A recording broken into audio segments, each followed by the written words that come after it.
एक विशाल cake role के assembly के दृश्य में छोटे छोटे बेकर्स पारंपरिक वर्दी में काम करते हुए दिखाई देते हैं।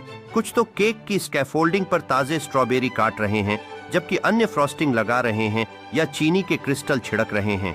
हर विवरण में गहनता और बारीकी से भरी हुई है, जैसे कि ठोस बनावट और सिनेमाई रोशनी जो पूरे दृश्य को जीवंत बना देती है। भाप उठती हुई दिखाई देती है, जैसे कि बेकिंग की गर्माहट इस रचनात्मकता को संजीवनी दे रही हो।